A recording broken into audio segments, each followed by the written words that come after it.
नमस्कार भैया लोग, हम भोजपुरी गायक सिसवा स्टार हिमालय अकेला कल्लू टू सबके हाथ जोड़ के प्रणाम करतनी। और आज हम बहुत वीडियो हम कितना दिन हो गई भाई यूट्यूब पर डल है। आज वीडियो हम ये माध्यम से बनावत रहनी कि एगो बाड़ी अब का उनके बारे में हम बताई, जेकर नाम है नेहा सिंह राठौर। वो हमार भोजपुरी के इतना बदनाम करते रही कि सुन के भी हंसी आवता है। कहते ही नेहा सिंह राठौर कि पवन सिंह और खेसारी लाल यादव ये लुच्चे लफंगे हैं। हाँ बताइए आप लोग, ये कुल असंस्कारी व्यक्ति बाड़ी जेकर अंदर समझ नाम के चीज थोड़ा भी नहीं है। अब उनके अंदर समझ रही तो ये सब कहती है वो सबसे बढ़ के गायक बाड़ी। कहते रही कि पवन सिंह और खेसारी लाल यादव एक बहुत ही बेकार किस्म के गवैये हैं। बताइए, जिसपे आज पवन सिंह का ही दिन है कि पूरा भोजपुरी को ऑल इंडिया जानता है। अभी उनको थोड़ा भी मालूम नहीं है।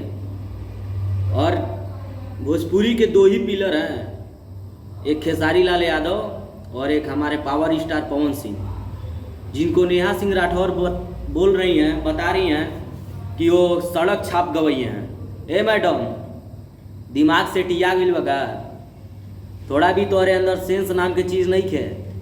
हाँ कि जौन भोजपुरी के हमनी के भोजपुरी के माई कहल जाला, ओके यहाँ से लेके यहाँ उठा देना, जेकर नाम है पवन सिंह खेसारी लाल यादव। उनके बारे में तू इतना कुछ बोलो तरु,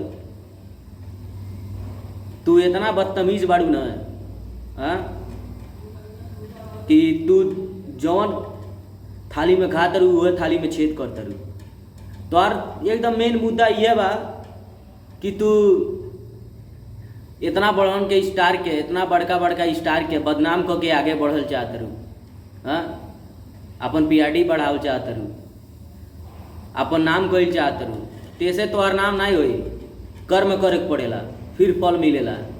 ठीक, तो केहू के बदनाम करके केहू आगे नहीं बढ़ल चाहेला, तू बदनाम करके आगे बढ़ल चाहत रू। वो हमारे भोजपुरी के पावर स्टार खेसारी लाल यादव के हेंगा कह दिया ना तो उड़ी जइबू।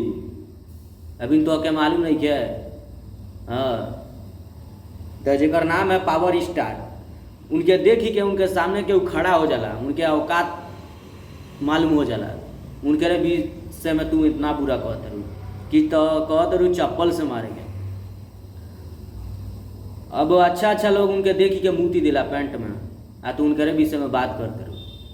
तो और औकात का बा उनके विषय में बात करते रू। हाँ जो भोजपुरी के पिलर हैं, हाँ खेसारी लाल यादव पवन सिंह, यह कहल चाहते नहीं अपने अंदर सुधार लाओ, केहू बदनाम कह के आगे न बढ़ो। हाँ ये हम बताओ नहीं तो क्या यहाँ की भोजपुरी के बदनाम कह के तू सोचबू हम आगे बढ़ जाई, बड़का स्टार हो जाई, तो ये कब्बो ना हो पाई। मेहनत करो, आगे बढ़ो, भगवान तो के खुद दिए।